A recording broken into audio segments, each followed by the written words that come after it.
200 টাকা কিসের? 200 টাকা আমাকে 216 টাকার মধ্যে না আপনি তাকে লিখিত অভিযোগ দিতে বলেন, আমি আমার গ্রেফতারের মাধ্যমে তদন্ত করে ব্যবস্থা নিব। এটি সরকারি অফিস যেখানে সাধারণ মানুষ ন্যায্য সেবা পাওয়ার আশায় চান, কিন্তু সেই অফিসে যদি কাজ করাতে হয় গোপন দালালের মাধ্যমে, আর সরকারি ফি কয়েকশো টাকা হলেও দিতে হয় কয়েক হাজার টাকা। এমন চাঞ্চল্যকর অভিযোগ উঠেছে সিরাজগঞ্জের কাজীপুর উপজেলার গান্দাইল সাব রেজিস্ট্রেশন অফিসে। অভিযোগের কেন্দ্রবিন্দুতে আছেন এক নকল নবিশ নাম বাসেদ। স্থানীয়দের দাবি, তার দালালি আর অতিরিক্ত টাকা আদায়ের কারণে অতিষ্ঠ হয়ে পড়েছেন সাধারণ মানুষ। সিরাজগঞ্জের কাজীপুর উপজেলার গান্দাইল সাব রেজিস্ট্রি অফিসে নকল নবিশ বাসেদের বিরুদ্ধে দালালি, অতিরিক্ত টাকা আদায় এবং ভুয়া দলিলের মাধ্যমে জমি রেজিস্ট্রেশনের গুরুতর অভিযোগ উঠেছে। এতে সাধারণ সেবাগ্রহীতারা চরম ভোগান্তির শিকার হচ্ছেন বলে জানিয়েছেন ভুক্তভোগীরা।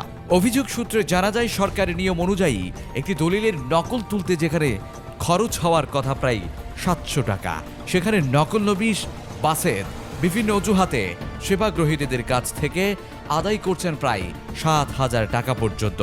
দ্রুত কাজ করে দেওয়ার আশ্বাস দিয়ে সাধারণ মানুষকে বাধ্য করা হচ্ছে এই অতিরিক্ত অর্থ দিতে। স্থানীয়দের অভিযোগ, অফিসে ঢুকলেই কিছু দালাল ঘিরে ধরেন সেবাগ্রহীতাদের। তারা বলেন বাসেদের মাধ্যমে কাজ করালে দ্রুত হবে, আর সেই কথাই বিশ্বাস করেই অনেকেই দেন কয়েক গুণ বেশি টাকা।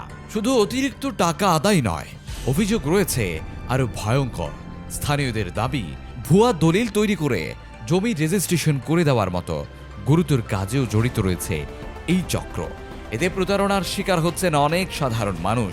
ভুক্তভোগীরা বলছেন তাদের কাছ থেকে টাকা দাবি করার ভিডিও প্রমাণ রয়েছে। সেই ভিডিওতে দেখা যায় কাজ দ্রুত করার নাম করে অতিরিক্ত অর্থ দাবি করা হচ্ছে।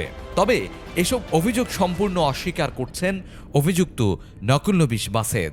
তার দাবি, তার বিরুদ্ধে আনা অভিযোগ ভিত্তিহীন এবং উদ্দেশ্য প্রণোদিত। তবে প্রশ্ন উঠছে, যদি অভিযোগ মিথ্যা হয় তাহলে কেন সাধারণ মানুষ বারবার এই ধরনের অভিযোগ তুলছেন? কেনই বা সরকারি অফিসে সেবা নিতে গিয়ে দিতে হচ্ছে কয়েক গুণ বেশি টাকা? স্থানীয় সচেতন মহল বলছেন, সাব রেজিস্ট্রি অফিসে এমন অনিয়ম বন্ধ, দ্রুত প্রশাসনিক তদন্ত ও কঠোর ব্যবস্থা প্রয়োজন। না হলে সাধারণ মানুষের দুর্ভোগ থামবে না। সরকারি সেবা কি সত্যি সবার জন্য সমান, নাকি দালাল আর অনিয়মের জালে আটকে যাচ্ছে সাধারণ মানুষের অধিকার? এই প্রশ্ন এখন ঘুরপাক খাচ্ছে সিরাজগঞ্জ কাজীপুরের গান্দাইল সাব রেজিস্ট্রি অফিস ঘিরে। News alert, news Times. News Times, সত্যের প্রত্যয়ে আমরা।